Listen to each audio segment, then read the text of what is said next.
আগুনের কাছে রাখার পর আগুনের তাপ লাগার জন্য কি আবার আদেশ জারি করতে হয়? রাখলেই তাপ লাগবে। এসির কাছে রাখলেই ঠান্ডা রাখবে। ঠিক অশ্লীলতার কাছে রাখলেই কি শালীনতা আসবে না অশ্লীলতা আসবে? বেপর্দা পরিবেশে বাচ্চা বড় হলে কি পর্দা ঢুকবে ভিতরে না বেপর্দা? বেয়াদবির পরিবেশে বড় হইলে আদব না বেয়াদবি? তো শিক্ষা ব্যবস্থার করুণ দশা। রাস্তা বানাও, ঘাট বানাও, জুট মিল বানাও, টেক্সটাইল বানাও, সব আছে। আল্লাহকে খুশি করো, জান্নাত বানাও, এই ব্যবস্থা শিক্ষায় নাই। মা কি রত্ন, বাবা কি সম্পদ, এই ব্যবস্থায় নাই। বয়স্ক বাবা, অসুস্থ বাবা, মাজুর বাবা ঘরে থাকলে বাবাকে কোন দৃষ্টিতে দেখতে হবে, আমি আল্লাহর কসম করে বলছি শিক্ষা ব্যবস্থায় সেটা নাই। একদিকে বই পুস্তকে নাই, আরেকদিকে পরিবেশগতভাবে নাই, নীতি নৈতিকতার মধ্যেও সেটা নাই। তাহলে এই বাচ্চাগুলো কিসের মধ্যে বড় হচ্ছে? আলহামদুলিল্লাহ, আলহামদুলিল্লাহি ওয়া কাফা ওয়া সালামুন আলা ইবাদিহিল্লাযীনা ইসতাফা, আম্মা বা'দ। فأعوذ بالله من الشيطان الرجيم. بسم الله الرحمن الرحيم. واعبد ربك حتى يأتيك اليقين. صدق الله مولانا العظيم. وقال رسول الله صلى الله تعالى عليه وسلم: ثلاث من كن فيه وجد بهن حلاوة الإيمان: من كان الله ورسوله أحب إليه مما سواهما، ومن أحب عبدا لا يحبه إلا لله، ومن يكره أن يعود في الكفر بعد إذ أنقذه الله من النار، كما يكره أن يلقى في النار، أو كما قال رسول الله صلى الله تعالى عليه وسلم. মোহতারাম মুসলিয়ান ইকরাম, আমি আল্লাহ পাক রব্বুল আলামিনের পবিত্র কালামের অংশ বিশেষ তেলাওয়াত করলাম এবং হযরত রাসূল করিম সাল্লাল্লাহু আলাইহি ওয়াসাল্লামের একখানা হাদিস শরীফ পাঠ করলাম। আল্লাহ পাক কোরআন শরীফ এবং হাদিস শরীফের কামিল হেদায়েত আমাদের সকলকে নসিব ফরমান। কোরআনে পাক এবং হাদিসে পাকের নূরে আমাদের জীবনকে সুন্দর করার, আলোকিত করার তৌফিক দান করেন।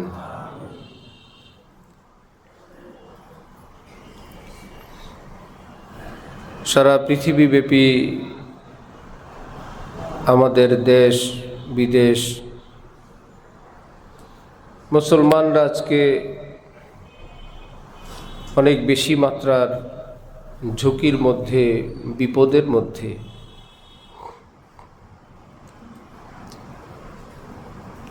একদিকে অমুসলিমদের নির্যাতন, জুলুম, অত্যাচার, আরেকদিকে নিজেদের পরিবেশে, নিজেদের দেশের মধ্যেই বহু রকমের জুলুম অত্যাচারের শিকার। বহু মুসলমান দেশ, সেখানে যাওয়ার পর তাদের পরিবেশ দেখলে এটা বোঝা মুশকিল এটা কোনো মুসলিম দেশ। আমাদের দেশকে বলা হয় পৃথিবীর দ্বিতীয় বৃহত্তম মুসলিম দেশ, অথচ আমাদের দেশে সুন্নত, শরীয়ত এবং ইসলামের খেলাফ পরিবেশ এত বেশি, যেটা আমাদের জন্য বড় লজ্জার, বড় ঝুঁকির এবং বড় ভয়ের বিষয়। কারণ হাদিসে পাকে আছে, রাসূলুল্লাহ সাল্লাল্লাহু আলাইহি ওয়াসাল্লাম ইরশাদ করেন, কুল্লু মাউলুদিন ইউলাদু আলাল ফিতরাহ ফাআবাওয়াহু ইউহাউবিদানিহি আও ইউনাসসিরানিহি আও ইউমাজ্জিসানি। পৃথিবীর সকল সন্তানই নিষ্পাপভাবে এই পৃথিবীতে জন্মগ্রহণ করে। অতঃপর তার পরিবেশ, তার মা বাবা, বিশেষ করে যেই পরিবেশে সে বড় হয়, সেই পরিবেশ তাকে, সেই ঘর, সেই সোসাইটি তাকে ইহুদি বানায়, খ্রিস্টান বানায়, অগ্নি পূজক বানায়, মূর্তি পূজক বানায়। বলবেন কেউ তো বানায় না, নিজে নিজে হয়ে যায়। আমরাও তো দেখি কেউ তো বানায় না, নিজে নিজে হয়। নবীজি বলেন না, নিজে নিজে হয় না, সে হওয়ার পিছনে আরেকটা কারণ আছে। সে নিজে নিজে মূর্তি পূজক, অগ্নি পূজক, ইহুদি খ্রিস্টান হওয়ার নিজে নিজে হয়, কিন্তু নিজে নিজে হওয়ার পিছনে আরেকটা কারণ আছে। সেটা হলো আল্লাহ পাক ছোট্ট শিশুটাকে দুইটা চক্ষু দেন, দুইটা কর্ণ দেন,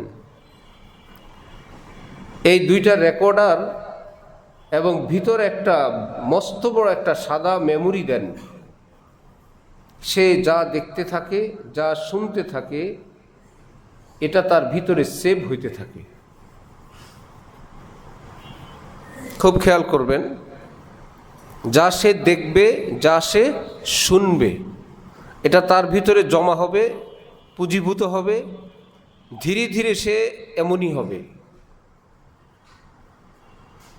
যদি যা দেখে, যা শুনে এমনিতেই সেটা যদি তার ভিতরে জমা হয়ে যায়, যেটা সে পড়াশোনা করে মুখস্থ করবে অথবা চাকরি বা কাজের খাতিরে যেটা সে রপ্ত করবে, করতে হবে, সেটা কি ভিতরে জমা হবে না? আরো বেশি হবে। এটা বোঝার জন্য আরো সহজ উদাহরণ, বাংলাদেশের কোনো বাচ্চা জন্মগ্রহণ করার পরে সে বাংলায় কথা বলে, আরবের আরবিতে, ইংরেজের ইংরেজিতে, তুরস্কে ফ্রান্সে নিজ নিজ ভাষায়। সে কিভাবে এই কথা শিখলো? সে কিভাবে জানলো আমার জন্ম তুরস্কে, আমার ফ্রান্সে, আমার আমেরিকায়, আরবে, অনারবে? সে কিভাবে বুঝলো? একটু আগের ভূমিকা কথা ছিল, যে চোখ আছে প্লাস তার কান আছে, কর্ণ আছে, সেই কান দিয়ে, চোখ দিয়ে সে যেই ভিডিও দেখবে এবং যে সাউন্ডটা সে রেকর্ড করবে, তুরস্কের ভাষা যদি জন্মের পরে সে শুনতে পায়, বলার সময় কি আর অ্যারাবিক বলবে না তুরস্কের বলবে? সে যদি জন্মের পরে বাংলা শুনতে পায়, কিছুদিন পর যখন কথা বলতে আরম্ভ করবে, আরবি না বাংলা? কোত্থেকে আসলো এটা? এই যে এখানে আসেন। হুজুর, কেউ তো শিখায় না, নিজে নিজে শিখে যায়। আমরা তো কোনো ভুল বিচ্যুতি শিখাই না সন্তানকে, নিজে নিজে শিখে যায়। নবীজি বলেন নিজে নিজে শিখায় না, তার কানে অনেকবার বাংলা দেওয়া হয়েছে, এ কারণে সে বাংলা বলে। তাহলে কি সে নিজে শিখলো না আমরা শিখাইলাম? আমরা শিখাইলাম। হ্যাঁ, আমরা শিখানোর শব্দে বলি নাই তুমি বাংলা শিখো, তুমি বাংলা শিখো, তোমাকে কিন্তু বাংলায় কথা বলতে হবে, তুমি কিন্তু বাংলাদেশে জন্ম, খবরদার ভুলে আরবি বলবা না, এটা বলতে হবে না, শুধু আশপাশে দিলেই হবে। পৃথিবী বিখ্যাত ইসলামী সমাজ বিজ্ঞানী আল্লামা ইবনে খালদুন তিনি বলেন, শিশুদের সামনে যে শব্দ চয়ন হয়, ব্যবহার হয়, যে আচরণটা করা হয়, সেটার একটা বীজ তার জীবনে বপন হয়। যে আচরণ করবেন, নামাজ পড়বেন, সেজদা করবেন, দীর্ঘ মুনাজাত করবেন, দান সৎকা করবেন, শালীন সুন্দর ভাষা ব্যবহার করবেন, ফকির মিসকিনকে সসম্মানে দিবেন বা বিদায় দিবেন, বা বিপরীত কিছু, সবটার একটা বীজ তার নিজের মধ্যে গ্রথিত হয়, তার নিজের মধ্যে বপন হয়ে যায়। এটা গাছ উঠতে সময় লাগবে, ফল ধরতে সময় লাগবে, অল্প কিছুদিন পরেই সেই ফল আপনাকে খাওয়াবে।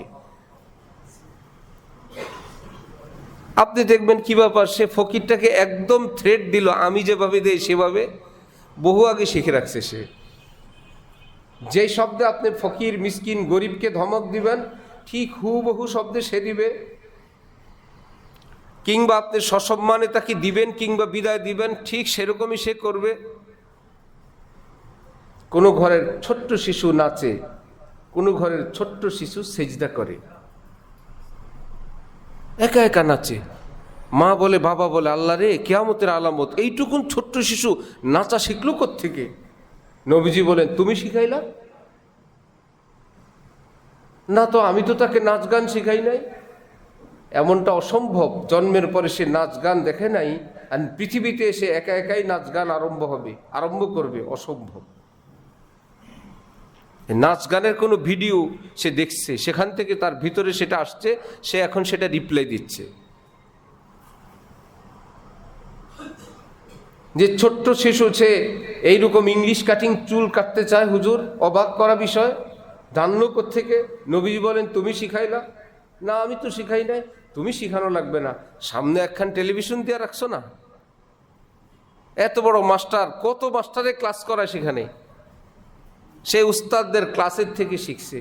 তুমি শিখানো লাগবে না, তুমি শিখার ব্যবস্থা করে রাখছো, এটাই শিখানো। কোনো বাসার ছোট্ট শিশু বলে, বাবা হজে যাচ্ছ, আমার জন্য জায়নামাজ আনবা, আমার জন্য জুব্বা আনবা, আমার জন্য হিজাব আনবা, আমার জন্য বোরকা আনবা। আরেক ঘরের শিশু সবচেয়ে বেশি বলতে পারে, আমার জন্য চকলেট আনবা, মিমি আনবা। তার এটা নলেজে নাই, দিন, ইমান, ইসলাম, বোরকা। নবীজি বলেন এগুলো সবই তোমার কর্ম, এর থেকে এড়ায় যাওয়ার কোনো ব্যবস্থা নেই।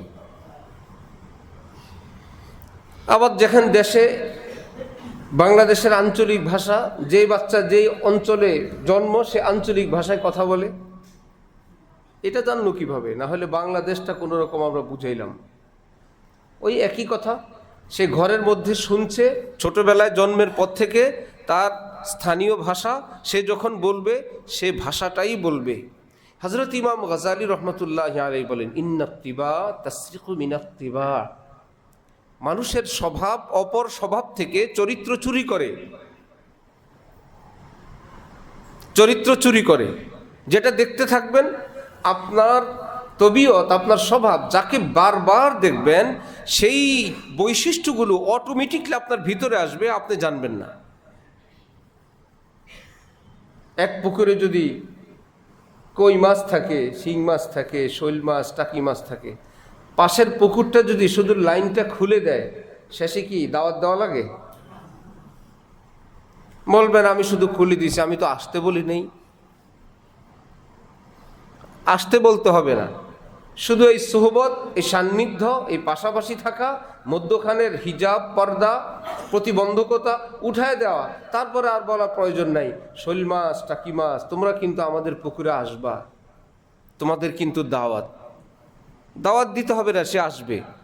সুতরাং আমি আমার, আপনি আপনার, আমরা আমাদের আপনজন, প্রিয়জন, যাদের কিনে আমরা স্বপ্ন দেখি তাদের সুখী জীবন হোক, তাদের ভবিষ্যৎ উজ্জ্বল হোক, তারা চরিত্রবান হোক, তারা পিতামাতার অনুগত ফরমাবরদার হোক, তারা রাষ্ট্রের, সমাজের সম্পদ হোক, তারা পৃথিবীতে কিছু করুক। সেই মস্ত বড় একটা রত্ন, যাকে দিয়ে জীবনের সব স্বপ্ন, আর যার মুখে একটু হাসি ফুটানোর জন্য মাথার ঘাম পায়ে ফেলছেন, অবর্ণনীয় কষ্ট করছেন। কেউ পৃথিবীর জানে না একজন বাবা কত কষ্ট করে সন্তানের মুখে একটু হাসি ফুটানোর জন্য, তাকে একটু ভালো রাখার জন্য। কিন্তু সেই ভালো রাখলেন কতদিন? 40-50 বছর, 60 বছর সে জীবিত থাকবে যতদিনের জন্য, আপনার সবগুলো পরিকল্পনা ততদিনের, তাও ভঙ্গুর পরিকল্পনা। আপনি তাকে এই পৃথিবীতে সুখী করার জন্য ব্যবস্থা করলেন, কিন্তু তাকে চরিত্রবান করা হয় নাই। বদচরিত্র একজন পুরুষ, বদচরিত্র একটা নারী, গাড়ি আছে, বাড়ি আছে, সহায় সম্পত্তি, বিল্ডিং, অ্যাকাউন্ট সব আছে, তারা কি সুখী? তাহলে বাবা ব্যবস্থা করলেন, বাড়ির ব্যবস্থা, গাড়ির ব্যবস্থা, ব্যাংক ব্যালেন্স, অ্যাকাউন্টের ব্যবস্থা, যেন তারা সুখী হয়, সবই করলেন। শুধু তাদের সুন্দর চরিত্র করা, গঠনের কোনো চেষ্টা ফিকির আপনি করলেন না, আপনি তো তাদেরকে সুখী করলেন না। আজকে পাগলা গারদে যান, মানসিক চিকিৎসা কেন্দ্রে যান, যে ছেলে মেয়েগুলো সেখানে, এর 80 থেকে 90% হারাম প্রেমে আক্রান্ত হয়ে জীবন যৌবন সব ধ্বংস করে এখন তারা পাগল। 80 থেকে 90%, আমার কথা না, রিপোর্টের কথা। হারাম সম্পর্কে তাদের চরিত্র শেষ হয়ে গেছে, জীবন শেষ হয়ে গেছে, হারাম প্রেমে তাদের সব শেষ হয়ে গেছে। এখন তাদের ঠিকানা হইল পাগলাগারদে। যে সন্তান সুখী হোক বলে আপনি আপনার জীবন শেষ করলেন, সে মোটামুটি এই পৃথিবীতে বেঁচে থাকার জন্য কিছু শিক্ষা সে শিখল। এইরকম আরেকটা মেয়ে দুনিয়াবী শিক্ষায় শিক্ষিত, আপনার বৌমা হয়ে ঘরে আসলো। এখন বৌমা সাফ বলে দিল, তোমার মা বাবার সঙ্গে আমি থাকবো না, তারা থাকলে আমি নাই, আমি থাকলে তারা নাই, সিদ্ধান্ত নাও, ইয়েস অর নো। কুমিল্লা থেকে মা বাবা রওনা হইল ঢাকায়, কেরানীগঞ্জ। আমার জানাশোনা, ঢাকা থেকে বউ বলে দিছে, তোমার মা যদি ওই গেট দিয়ে প্রবেশ করে আমি এই গেট দিয়ে চলে যাব, অসম্ভব, এক ঘরে থাকবো না। আল্লাহু আকবার। যার জন্য আপনি করলেন, বললেন আমি তো এইরকম ছেলে তো আমি বানাই নাই। নবী বললেন তুমি বানাইছো। আশ্চর্য কথা, কেন বানাইলাম? এইরকম ছেলে হবার যত বন্দোবস্ত, যত ব্যবস্থা, ওই রকম পরিবেশেই তুমি তাকে গড়ে তুলছ।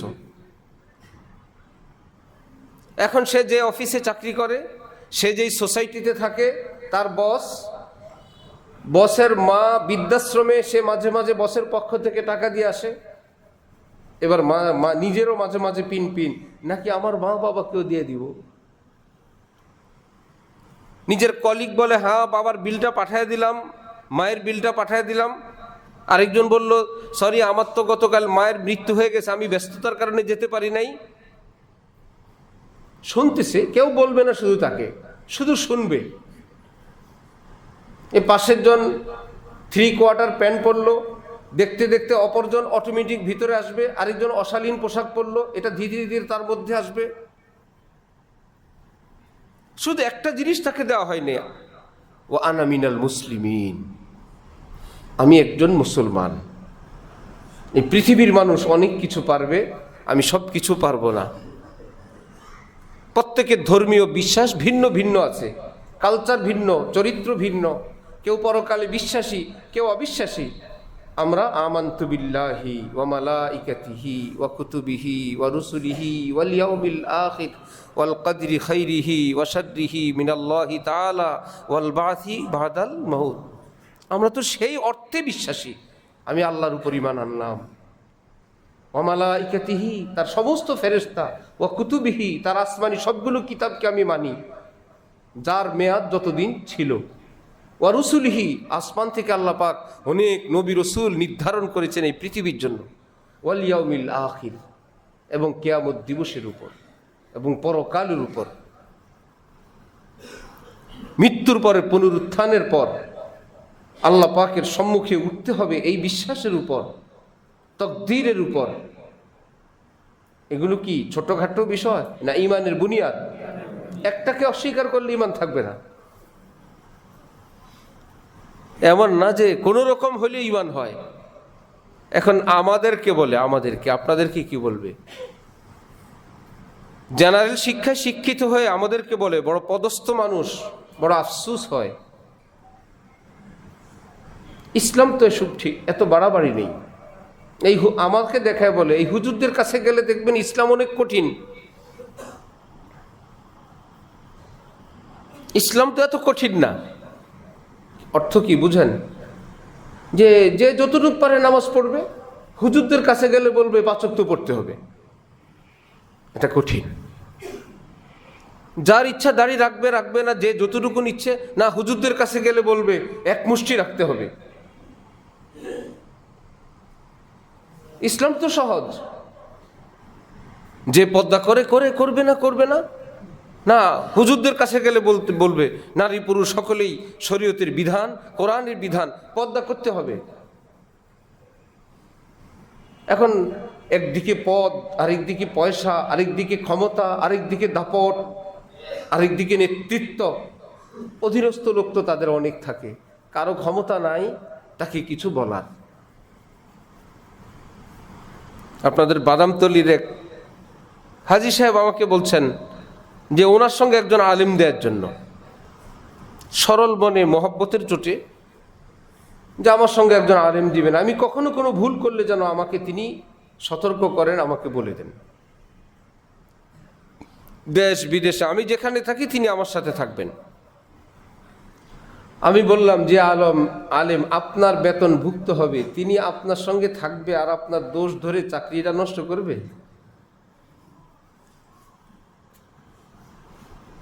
সে কতক্ষণ বলতে পারবে? যতক্ষণ আপনার খুশি আছে ততক্ষণ।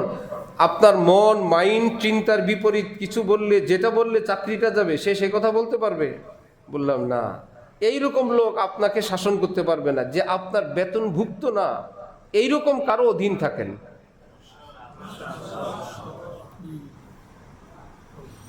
বাদশাহ হারুনুর রশিদ চিঠি পাঠাইছেন হযরত ইমাম মালিকের নিকট, পৃথিবী বিখ্যাত ইমাম মালিক। মাওলানা আসেন তো একটু হাদিস পড়াই দিয়ে যান। ইমাম মালিক উত্তর পাঠাইছেন, আল ইলমু ইউতা, এলেম কারো কাছে যায় না, এলেমের কাছে আসতে হয়। বাদশা হয়েছে হতে কি হয়েছে? বাদশা হইলে এরকম ডাক দিলেই নবীর হাদিস নিয়ে চলে যাব তোমার কাছে, তুমি শিখবা, তুমি আসো। হাকিমুল উম্মত মাওলানা আশরাফ আলী থানভী বলেন, আমি কোনো চিকিৎসককে পর্যন্ত আমার কাছে আমি ডাকি না, ডাক্তারকে। আমি মোহতাজ, তিনি আমার কাছে কেন আসবেন? আমি মোহতাজ, আমি যাব। সবাই বলে হযরত আপনার যাইতে হবে না, ডাক্তার সাহেবকে হাকিম সাহেব ডাকলে আসবে। বলেন এটা আদবের খেলাফ, ভদ্রতার খেলাফ। রুগী আমি, মোহতাজ আমি, তিনি এই ব্যাপারে একজন পারদর্শী মানুষ, তার কাছে তার চেম্বারে যাওয়া এটা আমার কর্তব্য, তিনি কেন আসবেন? তিনি নিজে যেতেন। বাদশাহ হারুন কি ইমাম মালিক লিখছেন, আল ইলমু ইউতা, এলেমের কাছে আসতে হয়, এলেম কারোর কাছে যায় না। ইমাম মালিক কি কোনো ছোট বাপের বেটা? সুবহানাল্লাহ। যার ব্যাপারে বলা হয়তো লাউলাহুমা লাযাহাবাল ইলমু মিনাল হিজাজ, ইমাম মালিক এবং সুফিয়ান ইবনে উয়াইনা, এই দুইজন যদি আরবে না থাকতো, এই আরব বিশ্বে এলেম থাকতো না, এলেম বিদায় নিয়ে যেত। এত বড় দুই আলেম। বাদশাহ হারুন আসছেন হযরত ইমাম মালিকের নিকট লজ্জায়, কিন্তু বাদশাহ মানুষ এইভাবে হেলান দিয়ে বসছেন। ঠিক আছে মাওলানা, আসছি, পড়ান, হাদিস পড়তে আসছি। এবার বলেন, মিন ইজলালি রাসূলিল্লাহি সাল্লাল্লাহু আলাইহি ওয়াসাল্লাম ইজলালুল ইলম, নবীর সম্মানে, নবীর হাদিসকে সম্মান করতে হবে, এভাবে হেলান দিলে হবে না। এবার হেলান থেকে উঠে আত্তাহিয়াতুর মতন আদবের সঙ্গে বসছে। আপনার বাদশাহীর কোনো ব্যাপারে আপনার কাছে আমি যখন যাব, আপনাকে সম্মান করব। আপনি এলেমের জন্য আসছেন, এলেম তো আমার না, এই বাণী তো পেয়ারা নবী হযরত মুহাম্মদুর রাসূলুল্লাহ সাল্লাল্লাহু আলাইহি ওয়াসাল্লাম, সেটাকে সম্মান করেন। আওলাদি রাসূল হযরত হুসাইন আহমদ মাদানী, দারুল উলুম দেওবন্দের শাইখুল হাদিস, পৃথিবী বিখ্যাত আলেম, তিনি শাইখুল হাদিস মাদ্রাসার প্রিন্সিপাল মুহতামিম হাকিমুল ইসলাম হযরত কারি তৈয়ব সাহেব রহমতুল্লাহি আলাইহি, দারুল উলুম দেওবন্দের প্রায় 54 বছরের মুহতামিম কারি তৈয়ব সাহেব। হযরত থানবীর খলিফা ছিলেন, হাকিমুল ইসলাম উপাধি ছিল, অঘোষিত মুকুটবিহীন বাদশা ছিলেন। পুরো পৃথিবীতে দেওবন্দের যে সুনাম সুখ্যাতি, এর অধিকাংশই হযরতের হাতে। 54 বছর যিনি। দিল্লির কোনো বাজারে কারি তৈয়ব সাহেব যখন জামার কাপড় কিনতে যেতেন, কোনো বাজারের প্রবেশ করতেন না, শুধু বাজারের সামনে ওনার গাড়ি থামতো। কাপড় ব্যবসায়ীদেরকে বলা হয়তো, দেওবন্দের মুহতামিম হাকিমুল ইসলাম কাপড় নিতে আসছেন, কার কাছে কি আছে নিয়ে আসেন। বা সবাই এরকম আদবের সঙ্গে পেশ করত। উনি হাত দিয়ে বলতেন, ইয়ে নেই ও নেই। সবাই অবাক, আল্লাহ, বাদশারও বাদশাহ। তো এখন কারি তৈয়ব সাহেব হলেন হযরত হুসাইন আহমদ মাদানীর ছাত্র। হযরত হুসাইন আহমদ মাদানী হইলেন উস্তাদ, তার ছাত্র হইল কি প্রিন্সিপাল, আর ছাত্র প্রিন্সিপাল, উস্তাদ কি শাইখুল হাদিস। যে হাদিসই হোক, সেই শাইখুল হাদিস তো প্রিন্সিপালের অধীন। এখন ওস্তাদজি ছুটি লাগবে প্রিন্সিপালের নিকট, কিন্তু প্রিন্সিপাল তো ছাত্র, যাই হোক একটা চিঠি পাঠাইছেন, আবেদন পাঠাইছেন ছুটি, যে আমার ছুটি লাগবে। ছাত্রের কাছে পাঠাইছেন। আবার পিছনে পিছনে নিজে গেছেন, গিয়ে আবার বললেন আপনার কাছে এরকম কাগজ পাঠানো আমার ঠিক হয় নাই। হযরত কারি তৈয়ব সাহেব বললেন, হযরত আপনি কি বলেন, আমি আপনার গোলাম, আপনার সন্তান, আপনার ছাত্র, আপনি আদেশ করলে আমি যেতাম। আপনি তো আমাদের মাথার তাজ, দায়িত্বের কারণে আমাকে এই প্রিন্সিপাল পদে বসানো আছে, আপনি তো আমাদের মুরব্বী, আপনি কাগজ পাঠানো প্রয়োজন নাই, আসার তো প্রয়োজনে নেই। আওলাদ রসুল হযরত মাদানী বললেন, আরে কারি সাহেব, তুমি আমার ছাত্র, কিন্তু তুমি যেই পদটায় আছো এই পদটা তো আমাদের সকলের বস, ওই চেয়ারটাকে সম্মান করা এটা আমাদের কর্তব্য, না হলে চেইন অফ কমান্ড ঠিক থাকবে না। অমুকে বলবে আমি বয়সে বড়, অমুকে বলবে সে আমার সম্পর্কে ভাতিজা হয়, এই হয় সেই হয়। তাহলে যিনি দায়িত্বপ্রাপ্ত তার কাছে যে সকলে মুহতাজ হওয়াটা এটা আর হবে না। এক একজন এক এক কুশিলে দিয়া বলবে, হ্যাঁ ভাতিজারে রাখো, অমুককে ডাকো, তমুককে ডাকো। আরেক ভাতিজা ছিলেন শেখুল হাদিস জাকারিয়া সাহেব রহমতুল্লাহি আলাইহি, চাচা হইলেন হযরত মাওলানা ইলিয়াস সাহেব, দাওয়াত ও তাবলীগের প্রতিষ্ঠাতা হযরত মাওলানা ইলিয়াস সাহেব রহমতুল্লাহি আলাইহি কি চাচা, ভাতিজাকে শেখুল হাদিস জাকারিয়া। কিন্তু চাচা জানতেন আমি চাচার দিক থেকে বড়, এলেমের দিক থেকে ভাতিজা বড়। চাচা বাবার ভাই এই বিবেচনায় আমি বড়, কিন্তু এলেমের দিক থেকে কে বড়? ভাতিজা বড়। হযরত ইলিয়াস সাহেব সিদ্ধান্ত নিলেন, আমরা আমাদের দাওয়াত ও তাবলীগের যত কাজ এগুলো আমরা খসড়া করব, আমাদের সিদ্ধান্ত দিবেন জাকারিয়া। জাকারিয়াকে আল্লাহ পাক বড় এলিম দিয়েছেন।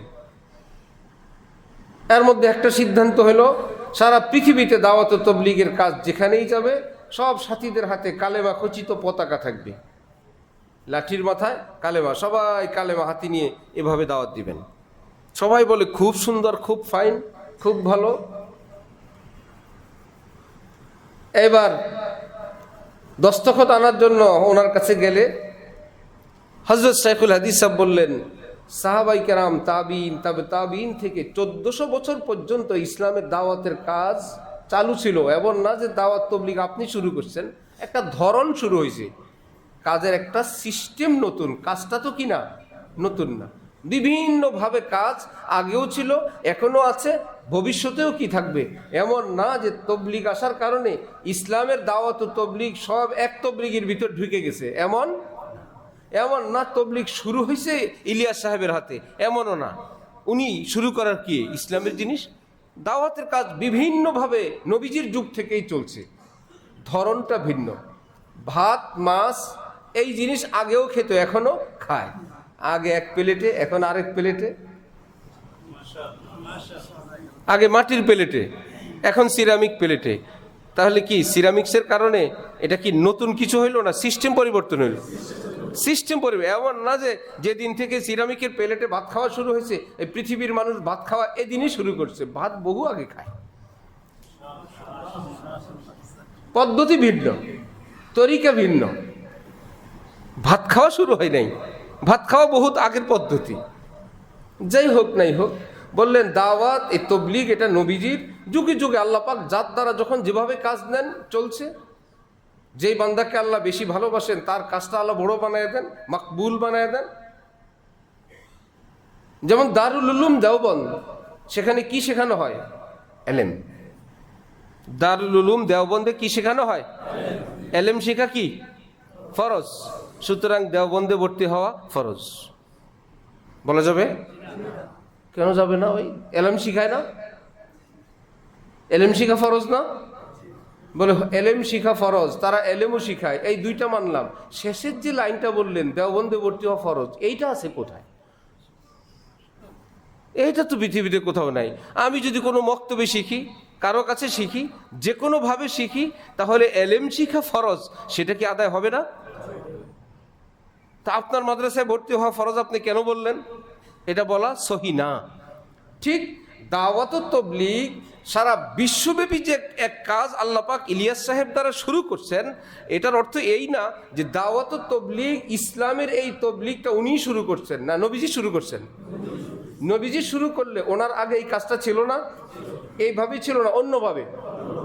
উনি আসার পর যত ভাব আছে সবগুলো কি বাদ হয়ে গেছে? না, এটা মকবুল হয়ে গেছে, পৃথিবীতে ছড়ায় গেছে। বহু মানুষের চোখের পানি, বহু মুখলিস আল্লাহর বান্দাদের জান মাল কোরবানির বরকতে বিশাল আকার ধারণ করছে। এরপরেও বলা যাবে না এই মাদ্রাসায় ভর্তি হওয়া ফরজ।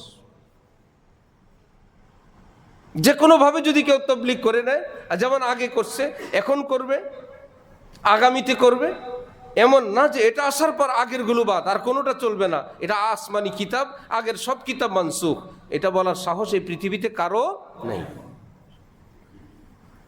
মুয়াজ্জিন সাহেব আজান দেওয়ার পর আপনারা আমরা কি দোয়া পড়ি? আল্লাহুম্মা রাব্বা হাযিহিদ দাওয়াত, দাওয়াত, দাওয়াত, হাযিহিদ দাওয়াত। তাও দাওয়াত কি? আত্তাম্মা। আল্লাহ, মুয়াজ্জিন সাহেব পরিপূর্ণ দাওয়াতের কাজ করছেন। উনি দিলেন আজান, আমরা সবাই আরবিতে স্বীকৃতি দিচ্ছি, উনি কি দাওয়াতের কাজ করলেন আধা না পরিপূর্ণ? পূর্ণ দাওয়াতের কাজ করলেন। এইবার আবার আপনি আমি যদি বলি, না মুয়াজ্জিন সাহেব আপনি সারা জীবনে আজান দিয়েছেন, দাওয়াতের কাজ তো করেন নেই। আরবিতে বললেন রব্বা হাযিহি দাওয়াতি তাম্মা, মুয়াজ্জিন সাহেব আপনি পরিপূর্ণ দাওয়াতের কাজ করলেন। না না, মুয়াজ্জিন সাহেব দাওয়াতের কাজ করে। পরে বলে না, দাওয়াতের কাজ করেন নেই। তো বোঝা গেল যে এই ব্যক্তি এই কথা বলে তার মনে হলো দাওয়াত বলতে ইলিয়াস সাহেব রহমতুল্লাহি আলাইহি চালু করা দাওয়াতটাই দাওয়াত, এর বাইরে যদি কেউ দাওয়াত দেয় ওই দাওয়াত দাওয়াত না। দেওবন্দে পড়লেই এলেম, এই ব্যতীত যেই মাদ্রাসায় আপনি পড়বেন সেটা এলেম না, এটা যেরকম দাবি করা গলত। দাওয়াত ও তবলিগ ইলিয়াস সাহেব রহমতুল্লাহি আলাইহি যেই তরিকা চালু করে গেছেন, এই তরিকার অধীন দাওয়াত ও তবলিগ করলেই তবলিগ, এই ব্যতীত দাওয়াত তবলিগ হবে না। কিয়ামতের মাঠে জবাব দেওয়া লাগবে। এই চিন্তা সারাসার গলত। আমি কোথায় বলছি? কোনো গোপন কামরা না, জুমার আগে সকল শ্রেণী পেশার মুসলমানরা এখানে আছেন, আমার বয়ান লাইভ হচ্ছে, আবার রেকর্ডিং আছে, আমি তো আল্লাহর রহমতে আছি। যেই লাইন বুঝবেন না এই লাইন নিয়ে দেখা করবেন নাকি? আল্লাহু আকবার। ছোট্ট একটা মক্তবে পড়ছে, একজনের দেওবন্দি গিয়ে এলেম শিখে আসছে, আরেকজনের বাড়ির সামনে মক্তবে পড়ে ফেলছে। দোনোজনের ফরজ পরিমাণ এলেম যদি হয়ে যায়, বলা যাবে ছোট ছোট মাদ্রাসাওয়ালার ফরজ হয় নাই? একজনে নিজের বউ বাচ্চাকে বলে, ভাইকে বলে এই তুমি নামাজ পড়বা, ছোট ভাইকে বলে, কর্মচারীকে বলে দেখো আমরা কিন্তু এই দুনিয়ায় চিরকালে থাকবো না, দেখো এই ছেলে মেয়েরা দেখো না তোমার দাদা ভাইয়া চলে গেলেন, দেখলা তোমার নানা নানি আছে, এভাবে আমরা দুনিয়া থেকে যাব। যে যেই ভাষায় হোক, অর্থাৎ নিজের সাধ্য সামর্থ্য অনুযায়ী যদি করে, কোরআন হাদিস অনুযায়ী ফেরেশতারা তার নাম লিখবে উনি দাওয়াতের কাজ করেছেন। আর আমরা মহল্লাবাসীরা বলবো আমরা সাক্ষী নাই, দাওয়াতের কাজ করছে। কবে? না না, উনি কখনো দাওয়াতের কাজ করেন নাই। হ্যাঁ হ্যাঁ, সবাই সাক্ষী রেডি। এই জন্যই তো ইমাম সাহেবকে আইসা বলে, ইমাম সাহেব যে ইমামতি করলেন, আল্লাহর রাস্তায় একটু সময় লাগাবেন না? হ্যাঁ, শাশুড়িকে বউ জিজ্ঞেস করে, আম্মা আপনাদের বাড়িতে আসার আগে, এই বিয়ের আগে আমারে প্রায় দিন বিয়ের খবর আসতো, দেখতে আসতো, আপনাদের বাড়ি আসলাম আজকে 6 মাস হয়ে গেল, আপনারা দেখতে আসে না? কাকে বলে? শাশুড়ি বলে। আপনার বিয়ের জন্য কোনো খোঁজখবর আসে না আম্মা? বলে এই বেকুব কয় কি, আমার বিয়ে হয়েছে কবে, সেই ঘরে ছেলে হয়েছে, ছেলের জন্যই তো তোরে আনছি। বেকুব আমার বলে আলেম ওলামারা সেই ছোটবেলায় 3 দিন 10 দিনই গিয়ে হাফেজ হয়েছিলেন না বছর বছর? ওটা কার রাস্তা? দুনিয়ার রাস্তা না আল্লাহর রাস্তা? এই আলেমকে বলে হুজুর একটু আল্লাহর রাস্তায় যদি সময় লাগাইতেন, আল্লাহ আপনারে বুঝ দেন, আল্লাহ হেদায়েত দান করেন।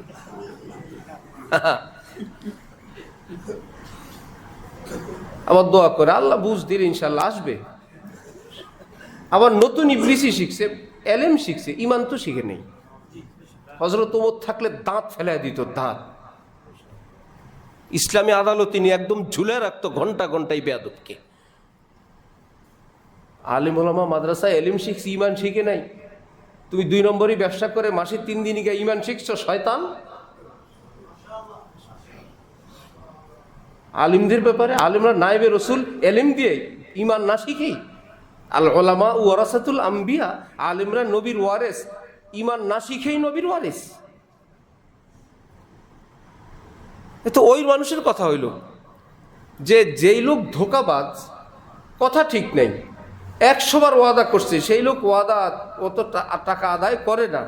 আপনি আজকে বললেন ভাই আজকে কিন্তু শেষ, আপনি কিন্তু অবশ্যই এই ওয়াদাটা রাখবেন। 100 বার ওয়াদা খেলাপওয়ালার লোক, আপনি বললেন ভাই আগামী শুক্রবার আপনি টাকা দিবেন, কথাটা ঠিক রাখবেন তো? সে বলে কি আপনার হুজুর মানুষ, আপনার ইমান নাই, বললাম না শুক্রবারে দিব। 100 বার ওয়াদা খেলাপ করছে, এতে ওনার ইমানের অসুবিধা হয় নাই। আজকে শুধু ওই লোক বলছে আগামী জুমার দিন কিন্তু টাকাটা দিয়ে দিয়েন, বলছি না দিব, আপনাদের ইমান নাই। এই লোক যেরকম বলে ইমান নাই, হ্যাঁ এইরকম একটা কথা হইল আর কি। যাই হোক নাই হোক, এতে কি হবে এই আলোচনার দ্বারা? আলোচনার দ্বারা এই হবে আরেকজন ভাইকে আসামি মনে করা থেকে বেঁচে যাবেন। ইমাম সাহেবকে আসামি মনে করা থেকে বেঁচে যাবেন, শেখুল হাদিসকে আসামি মনে করা থেকে বেঁচে যাবেন। যারা যারা এই কাজে যোগ দিল না তাদের প্রতি একটা কটূক্তি এবং ভিন্ন চিন্তা যে তারা একটা ভুলের মধ্যে আছে, তাদের একটা কাজ বাকি রয়ে গেছে, এই কাজটা কিন্তু করতে হবে, এই যে একটা চিন্তা, এটা থেকে বেঁচে যাবেন।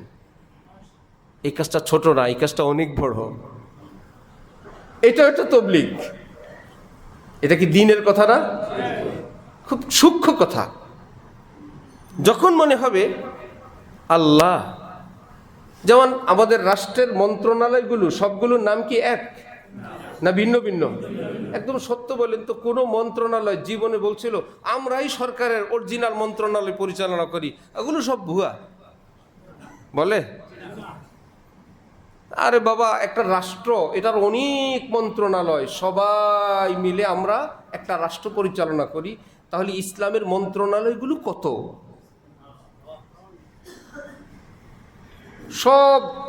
সবাই মিলে একটা রাষ্ট্র। আজান এটা ইসলাম, ইমামত ইসলাম, তবলিগ ইসলাম, ওয়াজ নসিহত ইসলাম, খানকা ইসলাম, হজ উমরা ইসলাম, তা দাওয়াত কি বলে এলেম তালিম সেটা কি ইসলাম। একটাতে যাব বলে আরেকটাকে খাটো করতে হবে। তাও যেটা হইল ছোট ওটার নাম রাখছে সাগর, আর যেটা বড় ওটার নাম রাখছে কুয়া। কেমনে রাখলো? যে বলে মাদ্রাসা আলেম কয়জন, দুনিয়া আলেম আর ছাত্র কয়জন পৃথিবীতে, এই দাওয়াত তাবলীগ সারা পৃথিবীতে ছড়ায় গেছে, এটা সাগরের মতো। আরে খোদা, পুলিশ কনস্টেবল বেশি নাকি ডিআইজি বেশি? কনস্টেবল বেশি না? এই জন্য কি এরা সংখ্যায় বেশি বলে ডিআইজি অল্প বলে ওদের দাম কম না বেশি? হ্যাঁ, দেশে 5 পাস লোক কম না বেশি? MA পাস কম, এই জন্য 5 পাসারা বলে এটা হইল সাগর। MA পাস আর কয়জন আছে? ওটা কুয়া। MA পাসওয়ালা হইল কি কুয়া, 5 পাসওয়ালারা হইল কি সাগর। বলে দেশে 10 তলা বিল্ডিং 20 তলা বিল্ডিং আর কয়টাই আছে? আমরা যারা টিনের ঘরওয়ালারা সারা দেশ ব্যাপী আছি, আমাদেরটা হইল কি সাগর। বয়ান করে সংখ্যা বেশি হলে কখনো ওইটা বড় কাজ হয় না। নবী তো একজন, উম্মত তো কিয়ামত পর্যন্ত যা আছে, বড় কে? উম্মত বড় না নবী বড়? সংখ্যায় কয়জন? একজন। নবীর দেওয়া 30 পারা কোরআন উম্মতের কাছে আছে, 5 ওয়াক্ত নামাজ আছে, কালেমা নবীরটাই দেওয়া আছে, নবীর হাদিসগুলো উম্মতের কাছে আছে, সব উম্মতের কাছে একদম নবীর এলেম পুরাটা আছে। তারপরও বলা হবে বলো নবী তো নবী, নবীর একটা আঙ্গুল তো আঙ্গুল, একটা নখের বরাবর হবে না পুরো পৃথিবীর সব উম্মত। নবী যদি বলে যান আল উলামা ওয়ারাসাতুল আম্বিয়া, সেই নবীর ওয়ারিস যাদের কাছে 30 পারা কোরআনের এলেম, 23 বছরের ওহী, যাদের কাছে কোরআনের খুঁটিনাটি সমস্ত ব্যাখ্যা বিশ্লেষণ, যাদের কথার উপর আমাদের ইমানের বুনিয়াদ ভিত্তি, যারা না থাকলে আমরা ইমান আনবো কার কথার উপরে? আমরা কোরআনও চিনি না, হাদিসও চিনি না, কোরআন হাদিসের বাইরের কথা না ভিতরের কথা সেটাও আমরা জানি না।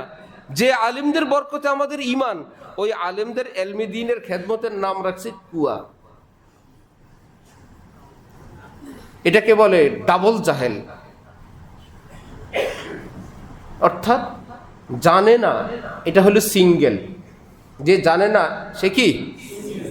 কিন্তু না জানা লোক যদি মনে করে আমি জানি, একে বলে ডাবল জাহেল। ভাই কেউ জানে না, অসুবিধা নেই, আমরাও বহু কিছু জানি না। বহু কিছু মানে আমরা জানি হইলো অল্প কয়েকটা কথা, না জানার পাটি আমাদের সব রয়ে গেছে। তাহলে আমরা সবাই কম বেশ কিছু কিছু জানি না। তাহলে যে জানে না এটা একটা তার ত্রুটি। এরপরে যদি এই লোক মনে করে আমি অনেক কিছু জানি, এটা কি গুণ হইল না আরেকটা ত্রুটি হইল? আরেকটা ত্রুটি। এই কারণে বলা হয় ডাবল জাহেল। উজু নাই, ভাই হইতেই পারে কোনো মানুষের উজু নাই, সেই লোক যদি মনে করে আমার উজু আছে, তাহলে ত্রুটি কয়টা হইল? একটা না দুইটা? একদিকে উজু নাই আবার মনে করে কি উজু আছে, এটা হইলই। জানে না আবার মনে করে জানি, বুঝে না আবার মনে করে বুঝি, এটা হলো এই পেরেশানিতে পড়ে গেছে উম্মত।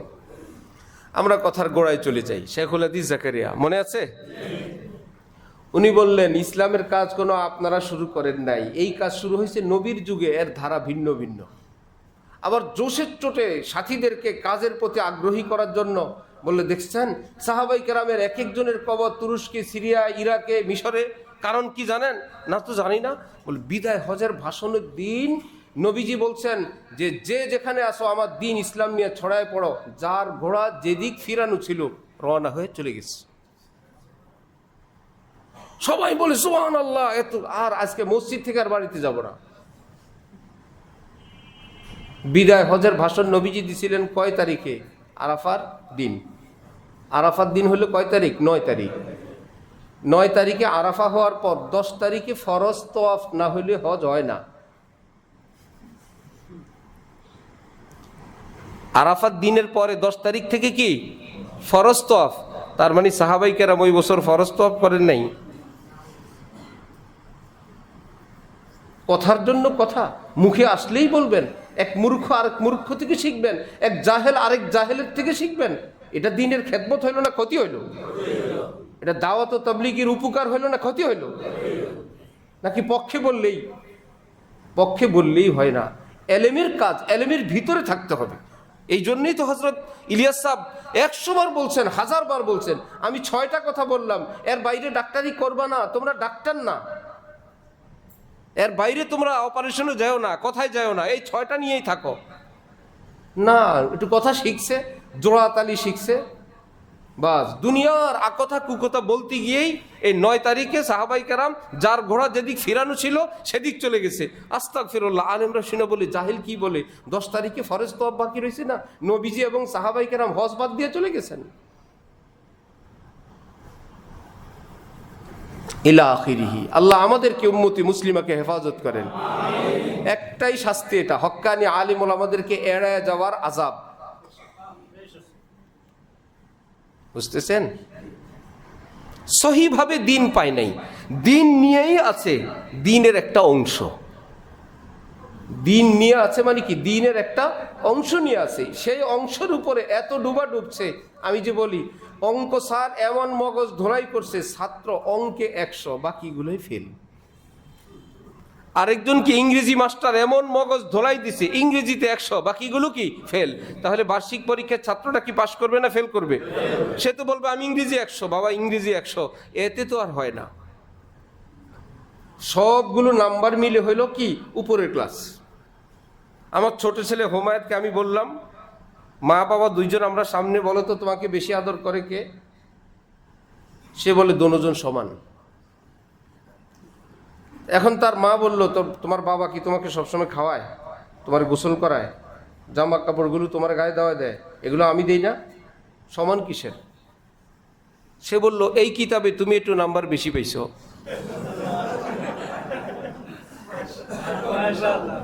এই কিতাবে বাবার নাম্বার কি কম, তোমার নাম্বার ওকে। কিন্তু বাবা বাজার করেন, কিনে দেন, ঠিক আছে, তারপরে বাইরের কাজগুলো সব বাবা সমাধান করেন, ওই কিতাবে বাবার নাম্বার বেশি। গড়ে দুজন কি সমান? এইটুকুন ছোট্ট শিশু তো একটা কিছু বুঝছে। তো আমরা যে যেই কিতাব অর্থাৎ যে যেই দিনের কাজ নিয়ে বসছি সেটা দিনের কাজ, খুব ভালোভাবে বুঝবেন। আমি সেটাকে দুনিয়ার কাজ বা কোনো খারাপ বলছি না, কিন্তু ওই কিতাবে এক কিতাবে পাশ করলে কি আমরা পাশ করব? পাশ করব না। কিন্তু আমরা অন্ধের মতন, আল্লাহ পাক বলেন কু আনফুসাকুম ওয়া আহলিকুম নারা, মাথা থেকে পা পর্যন্ত, আকিদা থেকে আকিদা, আমানতু বিল্লাহ ওয়া মালাইকাতিহি, সবগুলো মিলে তুমি জাহান্নাম থেকে বেঁচে থাকার যে বাহ্যিক ল সেই অনুযায়ী কবুল করার মালিক তো আল্লাহ। এই জন্য কি আমরা নামাজ পড়ার কিছু নিয়ম নীতি আছে না? নিয়ম নীতি তো মানতে হবে, এবার কবুল করবেন আল্লাহ। ঠিক কু আনফুসাকুম, নিয়ম নীতি মেলে যে আমার রুজি হালাল, যাকাত হিসাব, ঘরের পর্দা আছে, সূরা কেরাত সহি শুদ্ধ, আত্তাহিয়াতু দোয়া কুনুত পারি, নামাজ ভঙ্গের কারণগুলো পারি, সৌ সেজদা বুঝি, ইত্যাদি ইত্যাদি। অর্থাৎ নিজের গুলো কু আনফুসাকুম এটা কনফার্ম। এইবার ও আহলিকুম, দেশ জাতি পৃথিবীর জন্য সেকেন্ড পার্টে শুরু। এটা কি আমাদের কারো কথা না আল্লাহর কথা? তো আল্লাহ আমাদেরকে বুঝ দেন। হযরত জাকারিয়া সাহেব বললেন এই পদ্ধতি পৃথিবীতে ছিল না, নতুন করে চালু করা যাবে না। ভাতিজা বয়সে ছোট, এলেমি কি ছোট না বড়? চাচা বড় হবার পরেও বললেন না, জাকারিয়া যা বলে তাই বাদ।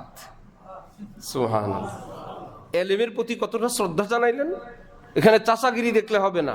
নবীজির চাচা হযরতে আব্বাস বয়সে বড়, কিন্তু নবী হিসাবে কে বড়? নবী বড়। আর চাচা বয়সে কি বড়? একদিকে চাচা সেই হিসাবে সম্মানিত, আবার বয়সও বেশি। কেউ জিজ্ঞেস করলো বড় কে? আব্বাস সাহেব বড় কে, নবী না আপনি? উনি তো একটা বড় বিপদে পড়লেন। তিনি বললেন হুয়া আকবার ওয়া আনা আসান্নু, যে নবী হয় তার থেকে বড় আর কেউ হয়? নবী বড়। বাকি আপনি যদি জানতে চান বয়স বেশি কার, আমার বয়স বেশি। বয়স বেশি হলে কেউ বড় হয় না। ওয়া আনা আসান্নু, বয়স বেশি আমার, কিন্তু বড় তো নবী। সে আব্বাসকে নবীজি একদিন ডাক দিলেন, ইয়া আব্বাস, এ আব্বাস, চাচাগিরি ছাড়ো, বয়সে বড় সেটা বাদ দাও, তুমি শুধু আব্বাস আমার। এমন এক হামলা করলেন যাতে আমিত্ব বড়ত্ব সবটা যায়। আছে না, একজন একটু ক্ষমতাসীন হলে তার পুরো ফ্যামিলির নেতা হয়ে যায়, বুড়াগুলো নেতা হয়ে যায়। বুড়ো বুড়ো মানুষ নতুন জামা কিনে ঘুরে, মনে হয় জন্য ছোটখাটো রংবাজ। হ্যাঁ, নবীজি বলেন ইয়া আব্বাস, তুমি আব্বাস আর কেউ না। দ্বিতীয়বারে ডাক দিলেন ইয়া আম্মা রাসূলিল্লাহ, তুমি শুধু আব্বাস না, তুমি তো রাসূলুল্লাহ চাচাও লাগো। হযরত আলা করাচি বলেন ইয়া আব্বাস বলে ফানা করছেন, আমিত্ব বড়ত্বকে দাফন করে দিছেন। ইয়া আম্মা রাসূলিল্লাহ বলে তার সম্মানের আসনে আবার উঠে দিছেন। তোমার পরিচয় দুইটা, প্রথম পরিচয় তুমি আব্বাস, এটা হলো মেন পরিচয়। দ্বিতীয় পরিচয় হলো তুমি আমার চাচা লাগো। হযরত ওমর রাদিয়াল্লাহু তাআলা আনহু তার শুরা মজলিসে, পরামর্শ সভায় বড় বড় সাহাবীদেরকে রাখেন। ছোট এক সাহাবী ওনাকেও বসান।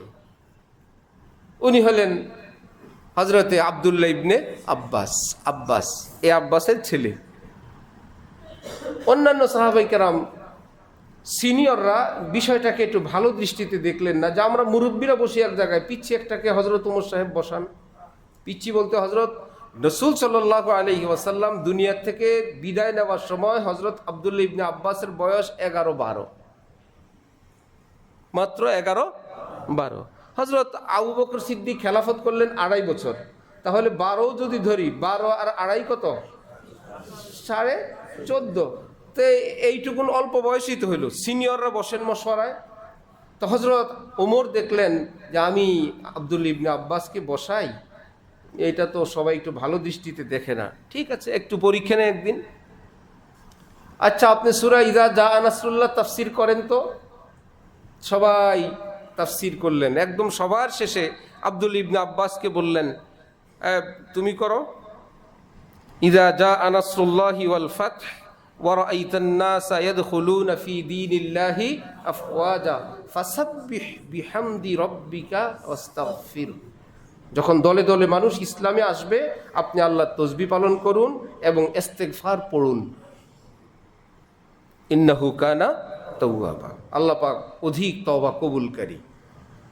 হযরত আব্দুল ইবনে আব্বাস বললেন, এই সূরার মধ্যে আল্লাহ পাক নবীজিকে কথা ইশারা দিয়েছেন, যেই জন্য পৃথিবীতে আপনাকে প্রেরণ, সেটা প্রায় সুসম্পন্নের পথে।